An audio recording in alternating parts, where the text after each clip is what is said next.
This is, I mean, everything mindfulness. So this is a mindful podcast for mainly families. So people with families. So, some of the questions might be directed around that, but really I want to get to know you a little bit, what you're doing and your message and what you're trying to accomplish, and maybe some tips and tricks and things that you're going through and experienced, and we'll just roll with it. Is that cool? Yeah, that's awesome. All right. Awesome. So I'll just jump right into it. So the first question, Michelle, well, you know what? Let me do the intro. So I'm just going to read it right off of your site. Mhm. Oh, let me get that about page, because I give it to my guy to upload, and I just like to do the intro right here. All right. So today we have, is it Palladini? You got it. Okay. Today we have Michelle Palladini, and we've actually tried to get this podcast a few times, and the third time's a charm. So I'm super, super excited to speak with her today. And I'm reading this right off of her page on her blog. Michelle does a lot of things. She's a wife, mother, stepmother, Denali the Huskies person, so her dog, police officer. For anybody that knows her, is definitely police officer, yogi, L.E.A.P founder, writer, teacher, trainer, volunteer, and student. And one of the first things I said to her when I messaged her, I believe, it was like, "Wow, you take out a lot, or you do a lot," and I love that. So first thing I want to say is really grateful for people like you in this world, that you have your job and then you're also trying to impact others with your message and what you're going through. So truly appreciate that. I don't think you might not, don't always hear that enough. You know what I mean? Thank you. That means a lot. Yeah. And uh, the first question I want to ask you, Michelle, is when you wake up right now, and I'm curious, when you wake up in the morning right now in your life, like, what makes your heart just explode or just sing out loud in the morning when you wake up? Yeah. So my daughter, first and foremost, because at 9 years old, she's still sleeping in bed with me. So, so when I wake up, I look over and I see her face. And, for those of us who are parents, I think there's something so precious about our children when they're asleep. I don't know about you, but I have like billions of pictures of her sleeping. It's just like my thing. She's so angelic. She's so pure. She's so, at peace. And it's just, it's such a joy to really start my day that way, in this sort of space of love, that kind of unconditional love that you just don't know till you have a child. So I would say that, like, first and foremost, like, that's what lights me up in the morning. And then it's kind of thinking about how I'm going to go about my day. And it always starts with mindfulness. And that actually excites me and gets me out of bed, because I have a great kind of morning routine that it sounds silly, but I go to bed at night, like, excited for the morning to come and to do my little routine before everybody gets up. So I love that you said that. You said you just ended with before everybody gets up. I was going to ask you. So you purposely get up before your kids so that you can have a little bit of a routine. What's that look like? yeah, so I typically get up, and it depends, because, obviously with my job as an officer, there are sometimes that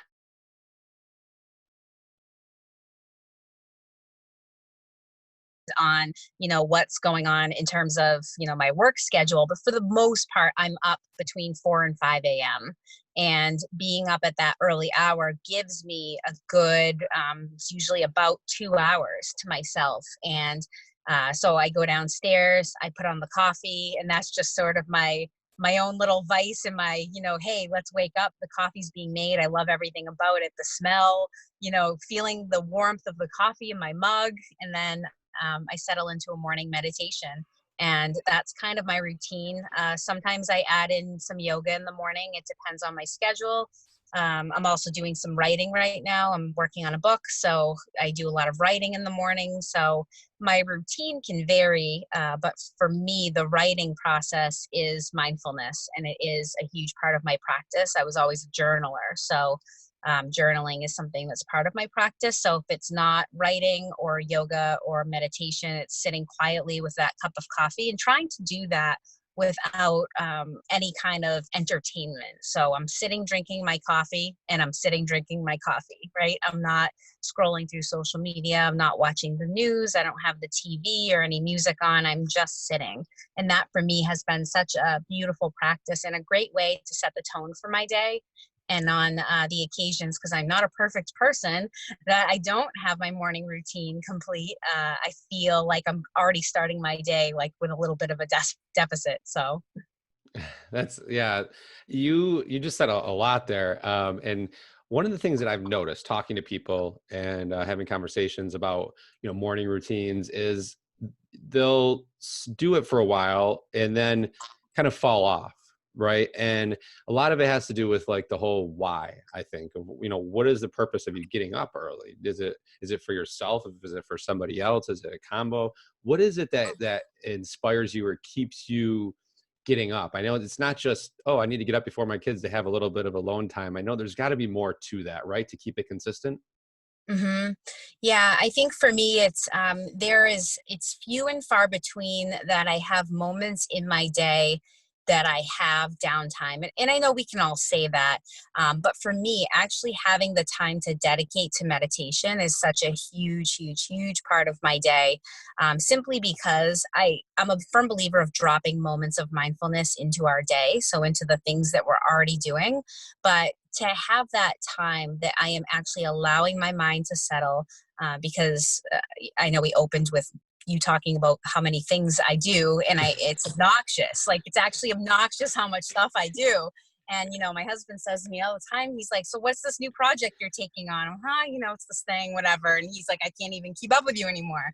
But for me, it's that time that I have specifically carved out and dedicated to a meditation practice that I know it's not just that it makes me feel good, right? And I think that's what you were getting at. It's like getting up early before your household does. Like, it feels nice. And we can say that that's a nice practice to have.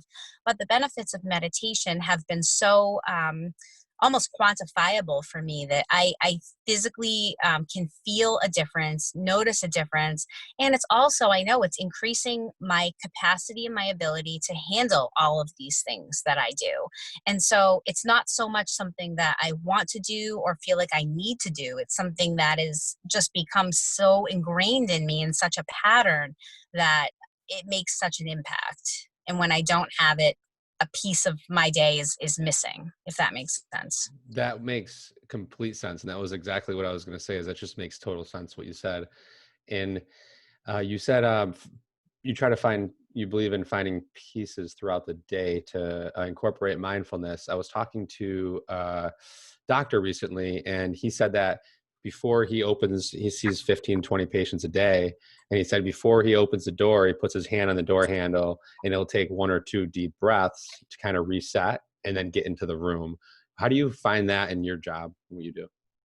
Yeah, it's actually become a really important part of my job, and it was something that when I started studying and learning more about the stress response and kind of how stress shows up in our body, I never really made the connection between kind of like the mind and the body. So I never really understood that when I was driving to a call, and I'm in my police car and I'm lights and sirens and my heart is beating a mile a minute because I'm going to a call for, say, a baby that's not breathing, right? Like, that is like what I would consider, most people would consider to be a very stressful call. You're trying to For not sure. only drive 80 miles an hour, making sure you're not endangering, anybody else around you as you're driving that fast, navigating, safe driving procedures as you're driving that fast, and then trying to think about, do I remember how to do infant CPR, right? And it's all of these things that are happening in our body. Like, my hands are sweaty, my heart is racing,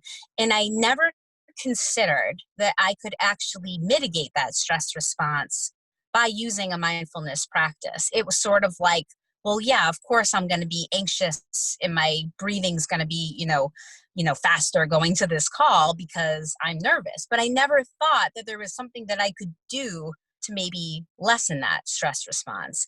And so for me, it's been using these moments of mindfulness during my day that when I'm driving to a call, I'm using a breathing technique. And so I use something called combat breathing, which is other people call it box breathing or four-square breathing.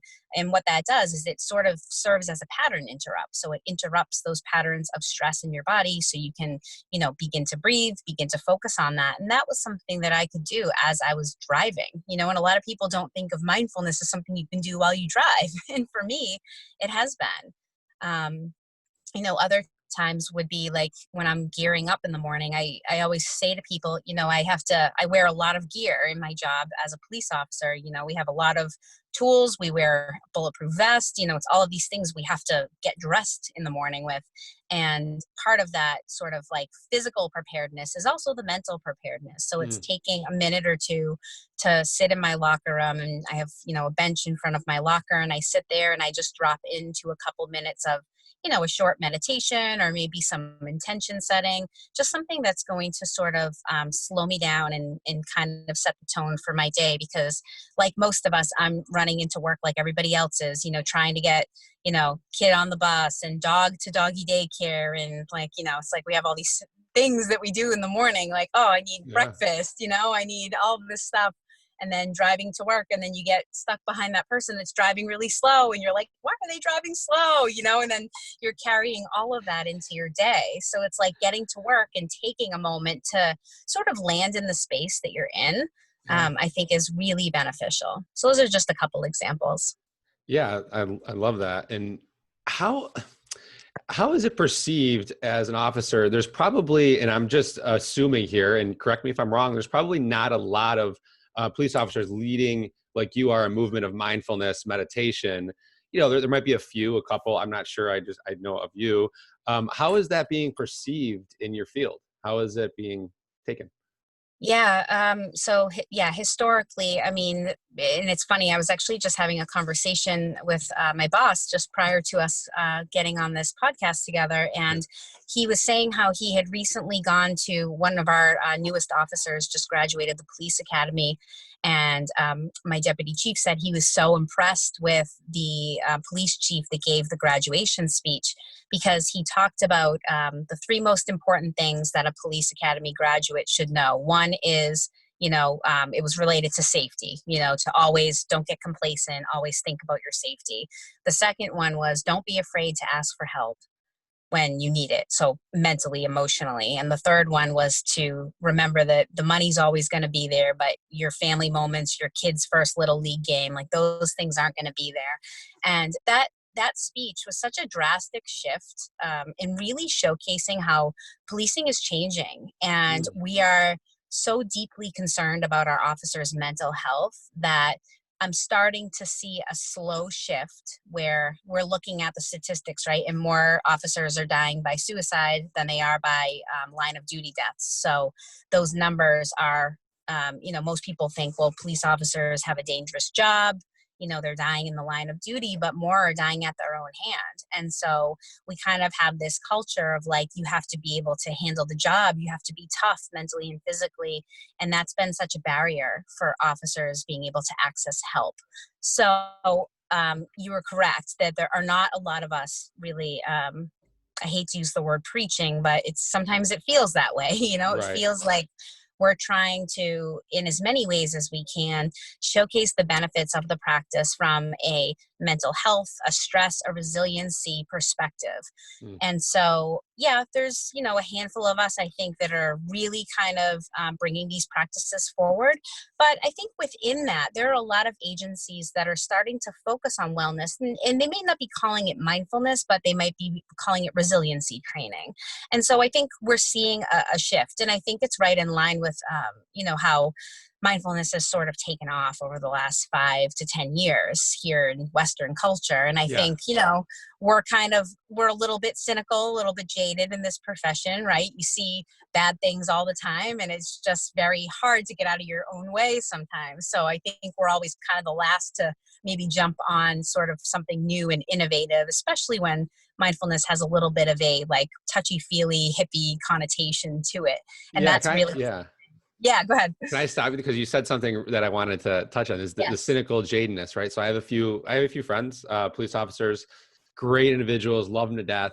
But they have that part of them that kind of has become numb almost. You know how important it is to be I've learned, okay, because I was not always this way, how important it is to really have our full spectrum of emotions, you know, from compassion, empathy, you know, crying, getting angry, all that stuff. It all matters. It all counts. Love. And it's what happens sometimes with these conversations with my police officer friends is they get like, they have that cynical because they're trained, you know, to not always trust what's happening. And then also after seeing, you know, unfortunately, child after child being, you know, abused, or all these people dying, drug addicts, all that stuff, they start to become numb to certain feelings and situations. And of course, that's not healthy. And of course, it's, I don't want to say unavoidable, but I'm not in that situation, so I can't understand it. So I guess I don't know where I'm going exactly with this, but the fact that you're incorporating that to not, you know, like you said, is expand and really for the mental health of your profession. I think it's so important, and I love that you're doing it. And that's why I was asking how it's perceived. So it almost feels like you're preaching sometimes, because you always have to push through that barrier, right? Yeah. Is that right that I'm saying that? Yeah, Um, definitely. yeah, and I just wanted to mention that and touch on that. You do a blog. Okay, so I'm just Hmm. going to shift a little bit. And I love reading. I've read most of your posts. They're very well written. They're it's almost like whatever you're going through at the moment, you post up, right? Hmm. And I wanted to say this one quote that you put on there, and then I guess we can talk about it a little bit. You said, Ram Dass says, we all have many roles that we identify with, but they are just costumes hanging in a closet. All we are is loving awareness at the core, nothing else. What does that mean to you? Yeah. So I had a really great experience this weekend where I had listened to a meditation by Ram Dass, that the mantra that we were repeating, or that he had suggested, was I am loving awareness. And that was really kind of encapsulated the kind of the transformation within myself, not just over the last 10 or so years, but probably even more recently, is really being able to look at, sort of my life from the outside in. And so kind of like zooming out and seeing that the majority of my life, I've been, a type A perfectionist type personality, having to get everything right, having to, be the best at things, but not to be successful really in the eyes of others, but almost like as a personal challenge. And I always had this kind of negative self-talk that I was never enough, never enough of, never a good enough mom or wife or police officer or teacher. And when we kind of step back and we look at all of those things, those are just roles that we're playing. So, yes, I am a police officer, but you know what? If I begin to identify with that every single day, I'm not going to be a happy person, because at the end of the day, like, my job as a police officer is to serve and protect. And I love my job. I enjoy it. But if I let that consume all of my actions, and if I am constantly at home stressing about what's going on at work or how I performed at work, that leads to what? Two things: depression or anxiety. Depression is dwelling on things that happened in the past, and anxiety is projecting into the future. And most of these things, at least for me, have been performance based. And those roles and identities that we take on are largely performance based. And that Mm, also leads us to really being in disconnection with other people, because we're always in competition. If it's not with ourselves, it's with somebody else. And so we create this disconnect between ourselves and others in, humanity, because we're not seeing the humanity in other people. And so for my role in policing especially, it's been a huge thing for me to just kind of step back and think that I am loving awareness. Like, I am already whole. Like, I am a person who gives love, receives love. And at the end of the day, that's all any of us want, is to be seen, is to be connected, and to be loved by, whether it's somebody else, not just romantic relationships. I'm talking about all relationships. And so that has drastically shifted for me, that when we start seeing ourselves and each other, as, we are already whole, like, we're already there. We just need to have that mindful presence and that loving awareness that we are already all we need to be. And when we have that, we sort of drop those masks, we drop those roles, and we increase our connection with others. Yeah, I love that. And how does that translate into, like, before, when you were on, I don't know exactly what kind of calls you go on, specifically, but Mm-hmm. if you can say that, that's fine. But like before you were going through all this, the mindfulness and meditation, how did you react differently, or how did you handle situations differently then in your job than you do now? I'm curious. Yeah, it's a perfect question. Early in my career, I was very young when I started. I was only 22. So you think about, even just from a brain development perspective, which we now know the brain doesn't fully develop until 25, sometimes even later. And I was working as a police officer, making these really high level executive functioning type decisions that, all come from where? The frontal lobe, which isn't totally developed yet. And so I Mm. think at that age, you're still very impressionable. And so for me, I was kind of, I always grew up like a really compassionate person. Like I was the kid that was always volunteering, collecting stuff for the homeless. Like I was like a really inherently giving person. And then when I got on the police department, I think I kind of thought it was going to be something that it wasn't. And unfortunately, I started policing in my hometown, and it was really kind of tragic to see that right under my nose, there was addiction, there was domestic violence, all of these things happening that sort of utopian view I had of my own community. And I'll never forget, I mean, one of my first calls was a young woman who had called us. She was in a domestic violence type situation, and she said her boyfriend had just hit her. I was first on scene, and I had walked into the apartment, and I asked her where her boyfriend was, just obviously for safety. Yeah. And she said, "Oh, he's sitting right behind me." And it was like this 57-year-old man. She was a 19-year-old girl, and they were in a dating relationship. And she had basically disclosed that she was trading sex for drugs with this man. And I remember just feeling so defeated and like, how am I going to fix this? How am I thought about it for days on end. And guys I worked with told me, they said, you have to let that stuff go. Like, you can't carry that weight. Like, she's an addict. Like, she comes from a family of addicts. Like, there's nothing we can do. Like, you just need to forget about that.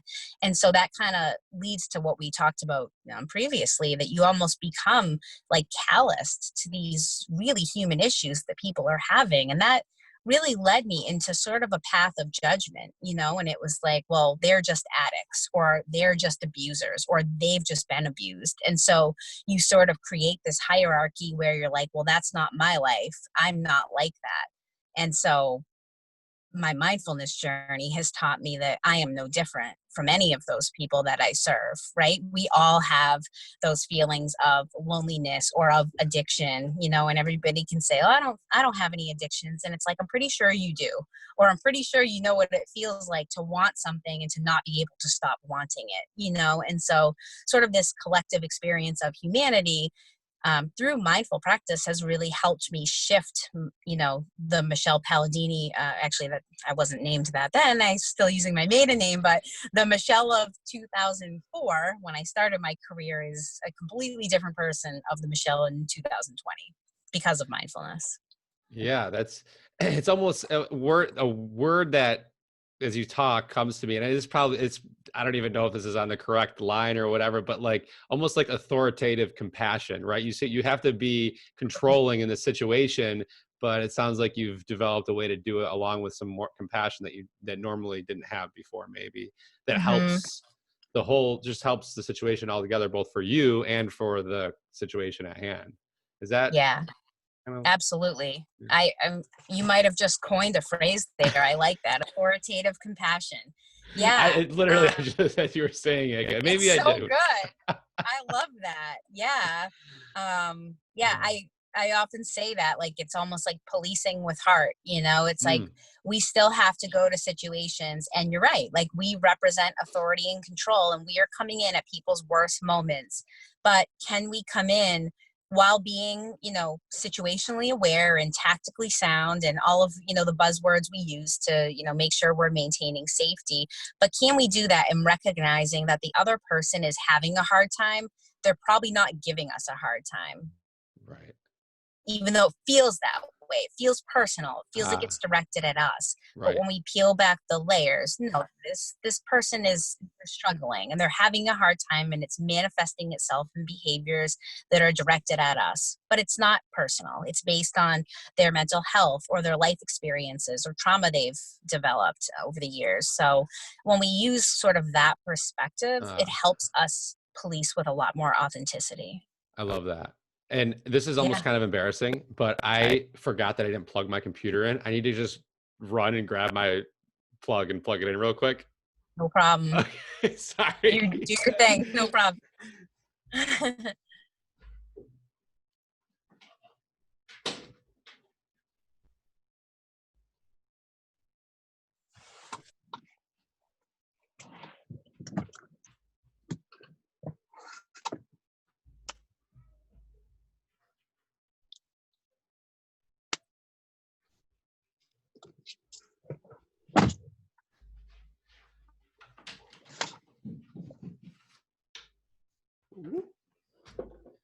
Yeah, there we go.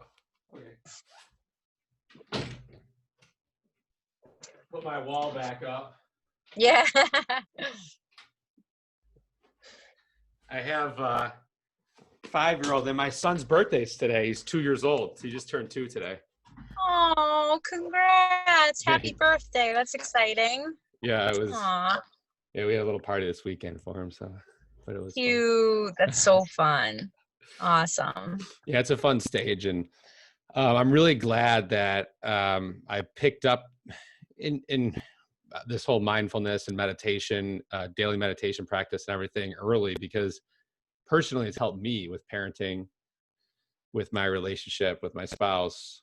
And you just, that's what I wanted to say, is you just brought up a really good point when you said, sorry, I like ran back and forth. I'm like breathing heavy now. That's life, right? Yeah. And you said that it's not about me because they're going through something that you may not even be able to understand or know what they're going through, right? So they're not attacking you when you think that they actually are. Yeah. And it's really interesting you brought that up, because yesterday I was having a conversation with my spouse, who I've been married to for 8 years. And we were going back and forth, and I was like, okay, so the reason I'm reacting this way is because I feel, and I know that I'm making this up, because I know that's not what you're meaning by it, but I feel like you're attacking me when you say X, Y, Z. And I can't remember exactly what the situation was. We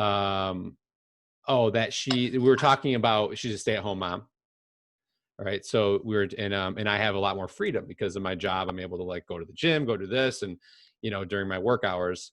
And she doesn't have that, obviously, staying at home mom with 2 kids. And she was talking about how, I can't understand that because I'm not in that situation fully.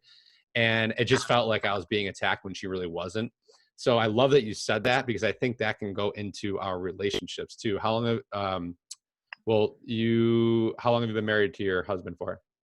11 years. 11 years. Yeah. So yeah. do you see that same, all this kind of these tactics, these techniques, this compassion, mindfulness that you're talking about at work, do you see it just flowing over into your relationship too?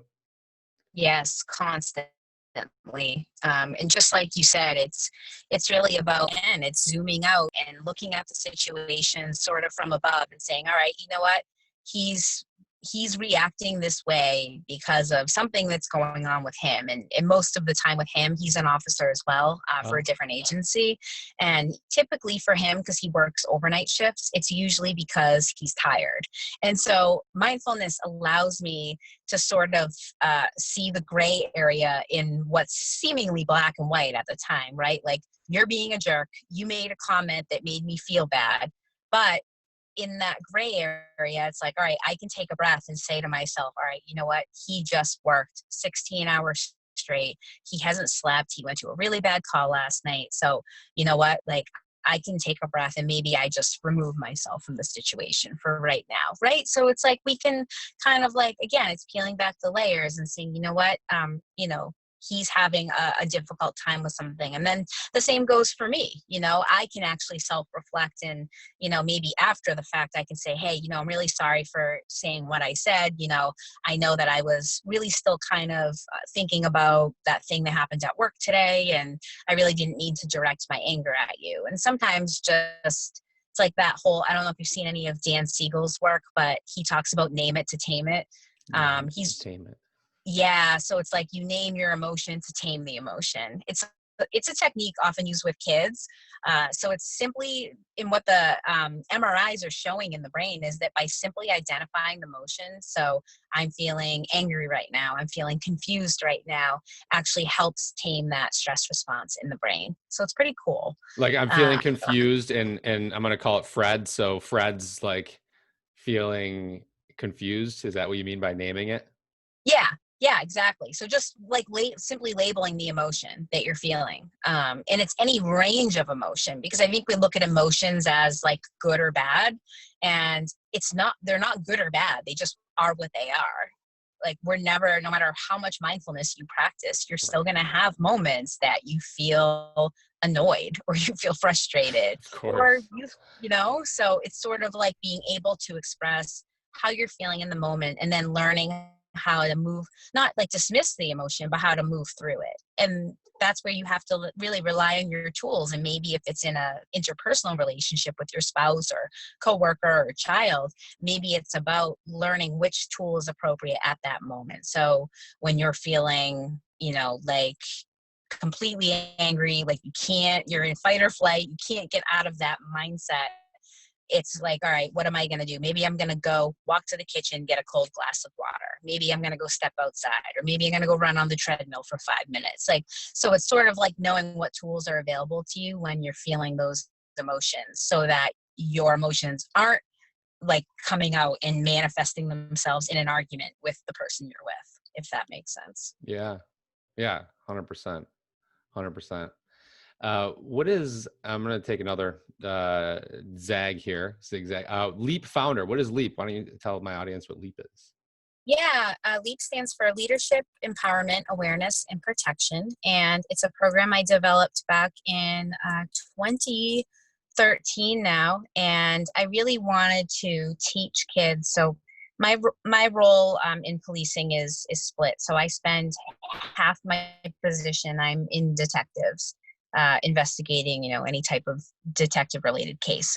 And then the other half, I'm in the schools working as the school resource officer. So I wanted to do more for the kids than just be providing safety and security in the school. 'Cause we know that issues that occur in schools, by and large, aren't going to warrant police presence, for the 20 hours a week that I'm there. I don't really do much police function there. I'm not like handcuffing kids and weird, crazy stuff like that, right? Even though they ask, well, Do you want to handcuff kids at times or no, what? no, no. But it's actually funny you say that, because a lot of like my coworkers will be like, I don't know how you do it. I don't know how you put up with teenagers and all of that. And it's like, again, it's about having that awareness and that perspective that kids are going to test boundaries. They're gonna push limits. They're gonna have sort of like hyper rational behavior. They know something's wrong, but they do it anyway. And that's why when you ask your teenager, like, why did you do that? And they look at you with that blank stare and they're like, I don't know. It's like, because legitimately sometimes they don't know. Like their brains are still developing, and they're, making decisions that are risky, because that's what they're supposed to be doing at that age to work towards independence. So for me, it's been kind of a beautiful experiment in patience and in mindfulness. And Yeah. so, for me, I wanted to really protect them, not just physically, but also emotionally as well.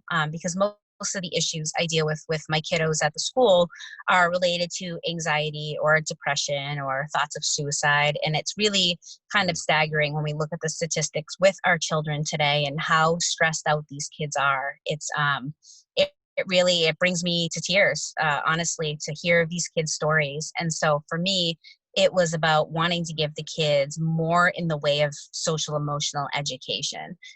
Because by and large, officers will go into the classroom and teach about, drugs and alcohol or safe driving and things like that. But I really wanted to bring my mindfulness practice into my work with kids and really give them the mindfulness tools that I wish I had when I was their age. And so Wow. that's really where the program kind of started. So I piloted it here in my community, and I still do teach it here in my community, but it's also sort of had a little bit of a ripple effect where I go to different agencies across the country and teach and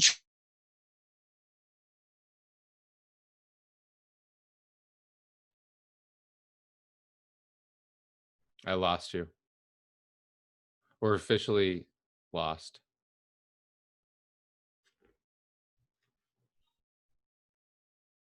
do you have me now?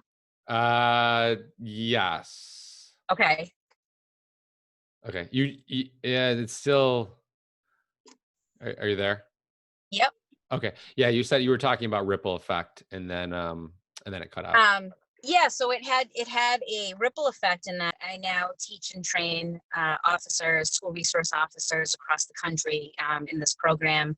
And if I'm not training, I do a lot of speaking engagements for either police agencies or school districts or conferences where I talk about the benefits of school resource officer teaching sort of these social emotional skills to youth and how we can really offer that as a skill set. Oh, that's I love that. I wish that was in my school growing up.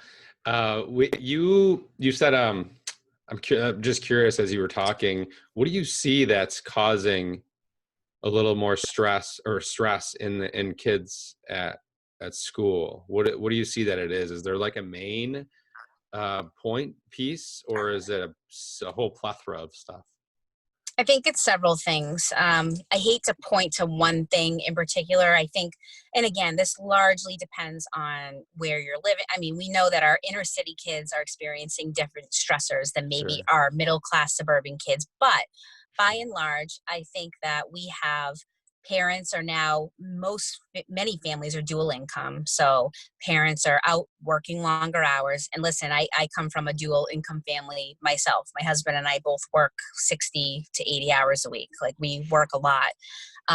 But we have a lot of families that aren't able to really manage, as much family time simply because they're working or they're working two jobs. So I think that's one part of it, is sort of the breakdown of sort of the nuclear family, if you will, not just in terms of like divorce or separation. We see a lot of that too, Mhm. but just the families in general being fragmented. The second piece of that fragmentation is that our kids' sports are no longer where they have a practice on Tuesday night and a game on Saturday, right? From a young age, their sports are every night. They're highly competitive. The pressure is huge. And you're seeing the Ah. pressure coming from so many different areas. You're seeing it from the coaches, from the parents, and then the kids are putting the pressure on themselves. And I'm talking as young as 7 years old. These kids are feeling the pressure to perform, and then that performance then slides into the school environment, where there have been studies where they're showing kids in fifth grade that are concerned about if they're going to get into college. Fifth grade. I'm like, in fifth grade I was I'm, like still playing in a tree fort. Like, that's so interesting. Holy hmm cow. But it and makes sense as I think about, like, even some of my friends' kids and stuff, what they're putting them in advanced, like, young. I'm like, and even if they love it, it might not even realize how that it's affecting them, right, at the current time. yeah. And I think we as parents, and this is never to make, a parent feel bad or to say somebody's doing it right or Right. wrong or whatever. Right. It's just we do what works for our family, but by and large, our kids are really overscheduled today. And what we've learned about kids is that they learn best in the unstructured time, when they're able to play, when they're able to go outside. And again, this kind of comes back to, how often do you see kids playing outside anymore? I look in my own neighborhood, and yesterday here in Massachusetts, it was like a 70-degree day in March, which is never happens. And I was looking around and I'm like, where are all the kids? Like, why? My daughter got home from school and she's like, I'm going outside. Bye. And, we see a lot, not just with kids being overscheduled, but also let's now have that technology conversation. And this is also leading to a lot of depression and anxiety with our kids, because again, kind of comes back to what we were talking about in the beginning with like the masks we wear and the identity. Kids are constantly comparing themselves, and it's no longer like you didn't get invited to the birthday party and, you know, maybe you find out about it a few days later. Now it's like kids are posting pictures of themselves having fun at this birthday party that you weren't invited to. And you're sitting at home watching it saying, well, why wasn't I invited? Why aren't I enough? And so there's so much there. I mean, we could spend a whole podcast talking about Yeah, this. you're right. I mean, I love that we're touching on it though, because I've actually we never even talked about this on my podcast, but I would love to somehow dive in more with someone on it. You sound like you know exactly what you're saying. I wish we had 2 hours. Right? I know. And you know, it's so, I think that the best thing that we can do as a parent, as you're saying this, is just always letting our kids know on a consistent basis that they can talk to us about anything. That we are never going to judge them on what they want to talk to us about, or punish them, even if it's something scary that they're going to talk to us about. Just letting them know they can talk to us about anything. Yeah. I think that's probably the best thing we can do as parents, and with something like this that's going on. Would you that just comes to my mind as you're saying that. And it's funny you said about being outside. So yesterday, and I want to say this because you brought it up. So yesterday, my daughter had a swim lesson at 4, and it was the same thing here. It was 60 degrees, sunny. And at 4 p.m., she had a swim lesson indoors because it's, you know, spring, it's fall, or I mean, not fall, it's winter time basically. So, and I went to Catherine, my spouse, and I go, hey, you know, she has this 4 o'clock, but she's outside playing. She's having a lot of fun. We don't have a lot of nice days. I think we could just skip it and just let her like play outside. And she's like, yeah. So you know, even if there's something scheduled, don't feel like we have to be obligated to it. Yeah. Right. Right. Sometimes, you know, I mean, obviously inform who needs to know, you know, hey, my daughter can't make the swim class, isn't going to be there, but don't feel like you have to be confined in the schedule that you're on. It's okay to deviate and do what's right in the moment. Would you say? I mean, this is what I'm taking from everything you just said. And I just love what you like, just quote unquote talked about. I was gonna say preached about, because we talked about preaching. Like I said, sometimes it feels like preaching, right? I want to be like, preach, girl, preach. Right? I'm like, I want to talk with people, not at people. I'm sorry. Yeah, I mean, that's what I. Yeah. Yeah, it's hard because I think anything that we talk about that's a little bit, you know, what we might consider alternative, or, you know, we're talking about some of these more societal issues. It's a delicate balance between, and that's why I always, I try really hard on social media to be very transparent and very authentic, that, you know, I make mistakes all the time as a parent, you know, and I continue to read and to listen to podcasts and to expand my knowledge so that I can be a good, mindful parent to my child. I'm never going to be a perfect parent, and that's been a huge change. So that's where, you know, it's like, I never want to feel as a parent that somebody's preaching at me, right? That like, this is the way you should be doing it. But we can take little tidbits of information from everybody we talk to. And some of my greatest teachers are just other parents. You know, it's not always the experts. It's, hey, you know what, this worked with my kid once. Or, you know, hearing you say that you let your daughter skip swim practice to go play outside. It's like, that's a beautiful thing. Like, that is definitely something I'm like, geez, you know what, today my daughter has a practice that she has to go to she does Ninja Warrior, and Cool. It's another beautiful day. And my stepdaughters were like, hey, we were just in Disney World, and they were like, do you want to replicate that great Hawaiian meal that we had at Disney World? And I was like, that'd be so fun. They're like, yeah, let's cook it tonight. We'll go to the store, we'll get all the stuff. And I'm like, oh, but my daughter has her practice, she's really got to go, she missed it last week. And I'm like, you know what, maybe she doesn't have to go. Like, it's okay, right? It's okay to let go sometimes. So thank you for being a teacher. Yeah, and that, you said it perfect. It's okay. Like, it's okay to let go. It's okay just to, yeah. And it's just, and there's no right or wrong. That's what's cool about it, right? So if I brought her to if we decided that she need, like, we were gonna go, we needed to go. I mean, there's no right or wrong in the situation. It's just Mhm. just being in the moment and doing what you Yeah, definitely. want to do. Yeah, definitely. Well, I know you have a lot going on, so I want to end this, and of course, so I want to end this with a final question. And if you could go back and say anything to your 18-year-old self, now the important thing is your 18-year-old self would listen, um, because we know that most of the time we wouldn't. But if they would listen and consume it, what would you say to them? What would you let that 18-year-old Michelle know? Mm. I think it would be that you're already enough as you are. You don't need to try so hard. You don't always need to get straight A's. Because unfortunately, and what I would say to her was that the more you try to be perfect and to do everything right, the more susceptible you are for when you don't reach that bar, you're going to try and fill that void with other things, whether that be bad relationships, whether that be alcohol. Like all of those things were true for me as I progressed through my college years. It was engaging in sort of these kind of negative relationships with men, a lot of alcohol use to sort of like quell the incessant kind of stress in my brain of trying to be something that I wasn't, or trying to reach a goal that was maybe unattainable at the time. And Yeah, so I would tell myself at age 18 to maybe just put a hand to my heart and take a few breaths and just say to myself, like, I am already enough as I am right here in this moment. beautiful. Thank you so much for that. Thank you, Michelle. It was a pleasure having you on. I think my listeners are going to love this episode. So thank you so much for being here. Yeah, it was my pleasure. I'm glad we finally got to sync up. This was great. Yeah, yeah. All right, we'll stop recording.